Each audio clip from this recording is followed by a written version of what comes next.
పొదలకూరు పట్టణంలో తెలుగుదేశం పార్టీ 43వ ఆవిర్భావ దినోత్సవ వేడుకలను శనివారం ఘనంగా నిర్వహించారు. టీడీపీ మండల అధ్యక్షుడు తలచీరు మస్తాన్ బాబు, పట్టణ అధ్యక్షుడు బొద్దలూరు మల్లికార్జున నాయుడు పార్టీ జెండా ఎగురవేశారు. ఈ సందర్భంగా వారు మాట్లాడుతూ తెలుగుదేశం పార్టీ ఎన్నో సంక్షోభాలను ఆటుపోటను ఎదుర్కొని నిలబడిందన్నారు. ప్రతి పేదవాడికి కూడు గుడ్డ గూడు అందించాలన్న లక్ష్యంతోనే తెలుగుదేశం పార్టీని నందమూరి తారక రామారావు స్థాపించారని చెప్పారు. అందులో భాగంగా ₹2 కిలో బియ్యం పథకాన్ని ఎన్టీఆర్ ప్రవేశపెట్టారని, జనత వస్త్రాలను అందించడంలో పాటు పేదలకు పక్కా ఇళ్ల నిర్మాణానికి కూడా శ్రీకారం చుట్టారని అన్నారు.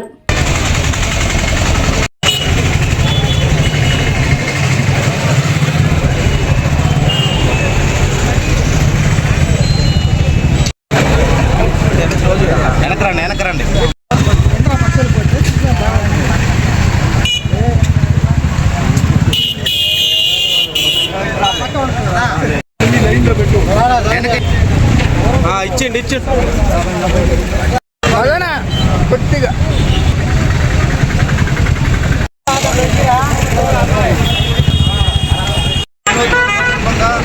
మా ఆర్యవైశ్య సోదరుడు అతని ఓటు వచ్చినప్పటి నుంచి నేటి వరకు చిత్తశుద్ధితో తెలుగుదేశం పార్టీ అంకిత భావంతో ఒక పార్టీ సీనియర్ కార్యకర్తగా పనిచేస్తూ ఈరోజు ఆవిర్భావం పేద ప్రజలకి మజ్జిగ చదివేందుకు ద్వారా ఈ వేసవి కాలంలో అందరికీ ఇవ్వాలన్న ఒక ఉద్దేశంతో ఆయన పిన్నెల్లి ప్రభాకర్ ఆధ్వర్యంలో మజ్జిగ చదివేందుకు ఇక్కడ ప్రారంభించడం జరిగింది. అందుకు తెలుగుదేశం పార్టీ సీనియర్ కార్యకర్తగా సన్మానిస్తున్నారు.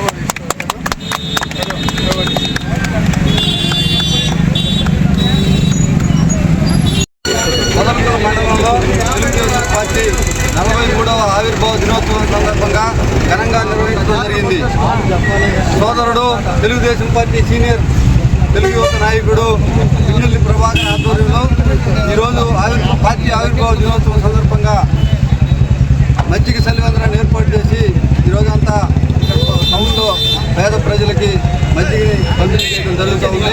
అదేవిధంగా పార్టీ ఆనాడు అన్న నందమూరి తారక రామారావు పేద ప్రజలకి కూడు గుడ్డ ప్రతి ఒక్కరికి అందాలన్న ఒక సంకల్పంతో స్థాపించిన ఈ తెలుగుదేశం పార్టీ 43 సంవత్సరాలుగా నిరంతరం ఆటుపోటును ఎదుర్కొంటూ ప్రజాపక్షంలో ఉన్న, అధికారంలో ఉన్న, ప్రతిపక్షంలో ఉన్న మా నాయకుడు జాతీయ పార్టీ అధ్యక్షుడు నారా చంద్రబాబు నాయుడు గారు, యువ నాయకుడు లోకేష్ బాబు గారు, జిల్లాలో తెలుగుదేశం పార్టీ పోలీస్ బ్యూరో సభ్యులు, సీనియర్ నాయకులు, శాసనసభ్యులు సర్వేపల్లి సోమిరెడ్డి చంద్రమోహన్ రెడ్డి ఆధ్వర్యంలో 83 నుంచి ఈనాటికి పార్టీలో అనేక మందిని అనేక ఆటుపోట్లు ఎదుర్కొని పోరాడి గత ప్రభుత్వం మీద ఈరోజు అధికారంలోకి తేవడం జరిగింది. ఈరోజు పార్టీ అధికారంలోకి వచ్చిన తర్వాత మన శాసనసభ్యులు సోమిరెడ్డి చంద్రమోహన్ రెడ్డి గారి ఆధ్వర్యంలో ఈ మండలంలో ఏ సమస్యలు ప్రజలు ఉన్నాయో అవన్నీ ప్రజల దగ్గర నుంచి మా గ్రామాల్లోని ప్రతి నాయకుడు బాధ్యతాయుతంగా తీసుకొని పేద బడుగు బలహీన వర్గాలకి వారి యొక్క సమస్యల పరిష్కారం దిశగా వచ్చే సంవత్సరం పార్టీ ఆవిర్భావ దినోత్సవం నాటికి ప్రతి సమస్య పరిష్కారానికి మా వంతు కృషి చేస్తామని తెలియజేసుకుంటూ చంద్రమోహన్ రెడ్డి ఆధ్వర్యంలో ఈ మండలంలో తాగునీరు, సాగునీరు, మౌలిక వసతులకు సంబంధించి ప్రతి ఒక్కరికి వారి ప్రజల అభిప్రాయాన్ని బట్టి పనిచేసేదానికి చిత్తశుద్ధితో పనిచేస్తామని తెలియజేసుకుంటా ఉన్నాం. ఆవిర్భవించి 43 సంవత్సరాలు పూర్తయిన సందర్భంగా ఈరోజు పొదలకూరు పట్టణంలో ఘనంగా జెండా ఆవిష్కరణ కార్యక్రమం నిర్వహించడం జరిగింది.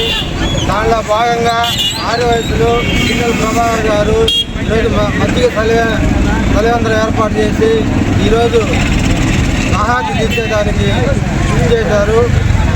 ప్రభాకర్ గారికి కూడా ధన్యవాదాలు. తెలుగుదేశం పార్టీ హోటల్ వ్యవస్థను రద్దు చేసే దానికోసం, బడుగు బలహీన వర్గాల కోసం పార్టీ పెట్టారు. పార్టీని బలోపేతం చేసేందుకు చంద్రబాబు నాయుడు శ్రమిస్తున్నారు. దాన్ని ఇంకా బలోపేత 1 కోటి మంది సభ్యత్వాలు చేసి నారా లోకేష్ గారు దాని పునాదులు స్ట్రాంగ్గా నిర్మించారు. దానిలో భాగంగా మా సర్వేపల్లి నియోజకవర్గం శాసనసభ్యులు శ్రీ సోమిరెడ్డి చంద్రమోహన్ రెడ్డి గారు పొదలకూరు మండలాన్ని త్రాగునీరు వాటి కోసం, రైతుల కోసం నిరంతరం శ్రమిస్తున్నారు. అదేవిధంగా ఇంకా పొదలకూరులో డిగ్రీ కాలేజీ కానీ సెంట్రల్ లైటింగ్ కానీ ఇంకా చాలా అభివృద్ధి కార్యక్రమాలు కావాల్సి ఉన్నాయి. వాటన్నిటి కోసం కూడా అందరం శ్రమించి శాసనసభ్యుల ద్వారా వాటన్ని సాధించుకుంటామని తెలియజేస్తున్నాం.